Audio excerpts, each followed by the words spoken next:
Okay, hi everyone. Welcome to lesson 2.3, our last lesson of unit 2. This is a little bit more on properties of logarithms. These are the properties that we learned in our last lesson. They're exactly the same.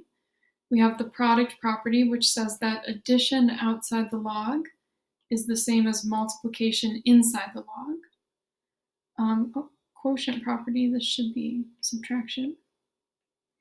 Quotient property says that subtraction outside the log is the same as division inside the log. And then we have the power property that says an exponent inside is the same as multiplication outside. So this time, we're going to use these properties to actually solve equations. Okay, so let's see how we could do that. So we're going to start with this one. You're just going to ask yourself, which property could I use here? So there's no addition, so we can't use the product property. There's no subtraction, we can't use the quotient property. So we're stuck with the power property. And we also might recognize the power property from that exponent there. Power property is about exponents. So the power property says that the exponent inside is the same as multiplication outside. So I can bring that 9 outside. And I end up with 9 times log base 8 of now just x by itself equals 27. Okay, we want to get x by itself, and it's trapped inside that logarithm. It's maybe not immediately clear how we can get it out of the logarithm, but one thing we can do is fully get rid of this 9.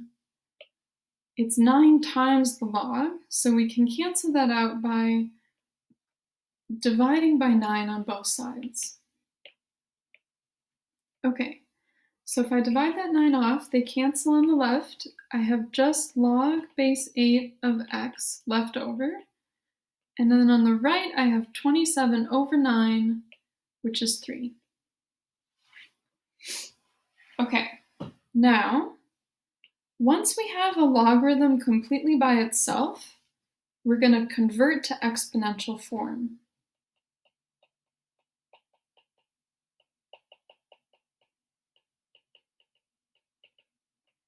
So this is what we learned in our first lesson on logarithms.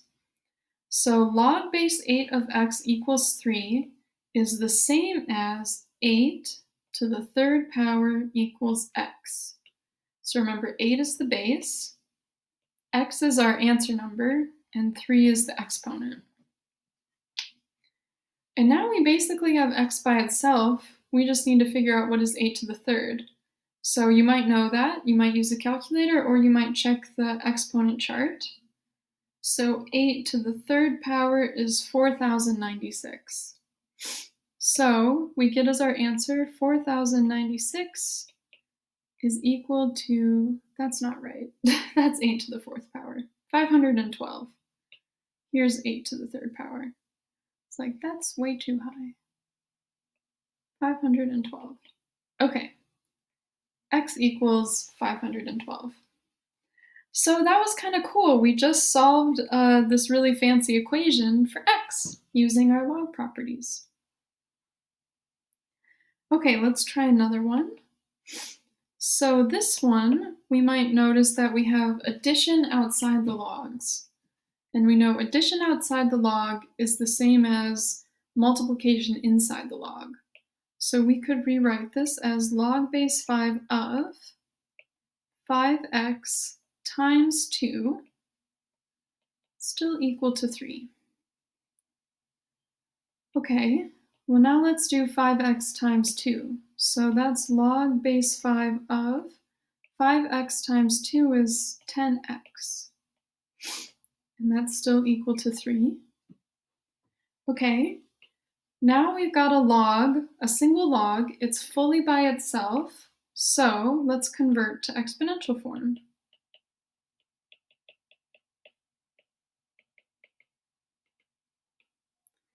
Okay, so our base is 5. So we have 5. Our exponent is 3. So to the third power equals, our answer number is 10x. Okay, now let's do what is 5 to the third. So check our chart. 5 to the second to the third is 125. So we have 125 equals 10x. And then I bet you guys know how to solve that. We can get x by itself by dividing by 10 on both sides. So the 10s over here cancel, leaving just x. And then on the left, I just have to do 125 divided by 10. I'm going to get a decimal, that's okay. I end up with 12.5 equal to x. So again, we just solved a really fancy equation for x. So that's kind of exciting, hopefully. All right, just one more. So we have some logarithms here, and there's subtraction outside the logarithms. So that should be ringing alarm bells in your brain at this point. We should recognize this as a quotient property, or you might just know that subtraction outside is the same as division inside. So we can put those into a single logarithm, log base 4 of, and then I'm going to do 48x divided by 6. So divide the things that were on the inside of the logs. And we're still equal to 2.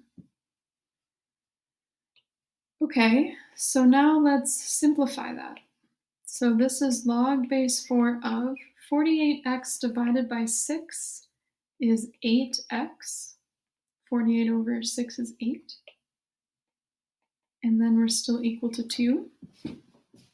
Okay, now that we have a single logarithm by itself, we're going to convert to exponential form.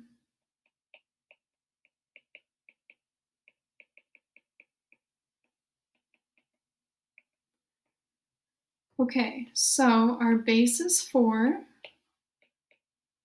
our exponent is 2, so 4 to the second power equals, our answer number is 8x. Okay, now we want to simplify 4 squared, so you might know that that's 16, but you can also use the exponent chart.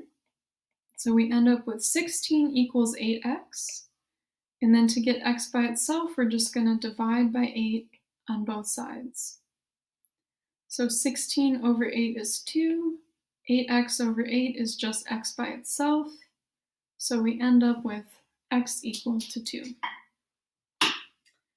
All right, so those are some examples of how you can use log properties to solve some fancy equations. And that's it for our unit on logarithms.